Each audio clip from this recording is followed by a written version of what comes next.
Over the last 5 years, Argentinian peso lost 87% of its value to dollar. Despite the restrictions imposed by the Central Bank of Argentina, people sell pesos and buy dollars. This is not surprising because dollar inflation is much lower than the peso. Cumulative inflation of Argentine peso was more than 400% over the last 5 years, and annual inflation rose to a 20-year high of 71% according to new data, and it is predicted to hit 90% by the end of the year. The reason is that the Argentine government finances the budget deficit by printing money. Argentina's sovereign bonds fell to a record low, which means it can only borrow at very high interest rates, while the country's public debt to GDP ratio already exceeds 80%.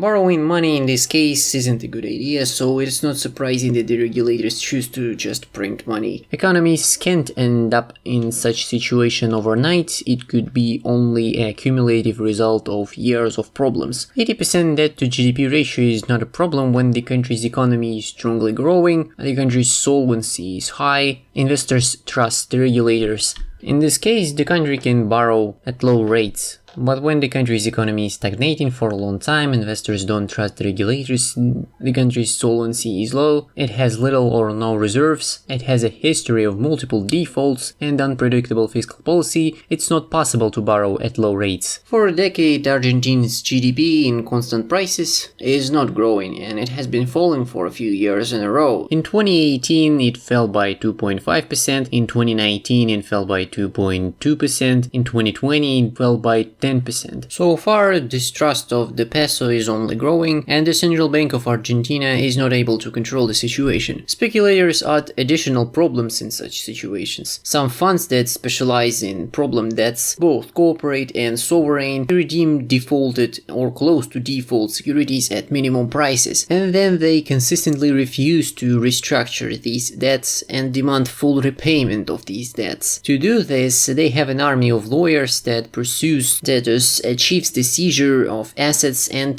the collection of debts in international jurisdictions. It is easier for debtors to pay them than to endlessly run from them through various courts. Sometimes it takes more than 1 year, but in the end the funds get their way. Argentina tried to hide from them for 15 years after the default in 2001, but in the end, in February 2016, the country agreed to pay debts to 6 of such funds. The International Monetary Fund offered another support program to Argentina, but it is not likely that this will be enough. The International Monetary Fund gives loans to developing countries under the conditions that these countries will increase tax collections and reduce government spending in order to return this money. It lends money to save the country's economy, but the country has to return this money relatively quickly, so quickly that the country needs new borrowing to pay old debts. This will help only if the country's solvency improves over time. The International Monetary Fund can't help much until the really difficult work has been done in the country, reforming fiscal policy. Without fiscal discipline, nothing will help the peso, and it will continue to fall despite the restrictions from the central bank. 3 things about the Argentinian economy are clear. The government will definitely continue to print money to cover the budget deficit, the population will continue to get rid of the peso, and just like economies can't end up in such situations overnight, they also can't solve the problem overnight. It will take a few years to normalize the situation. By the way, Turkey has similar problems now. Over the last 5 years, Turkish lira lost 81% of its value to dollar. The reason is the complete unpredictability of the policy of the Turkish central bank that led to the global loss of trust in the Turkish lira at the moment. When the president of Turkey was firing employees of the central bank and the Ministry of Finance, then foreign investors were frightened and hurried to take their money from Turkey. When the Turkish lira was falling because of this, he was doing the same, which ended up with a bigger fall of Turkish lira.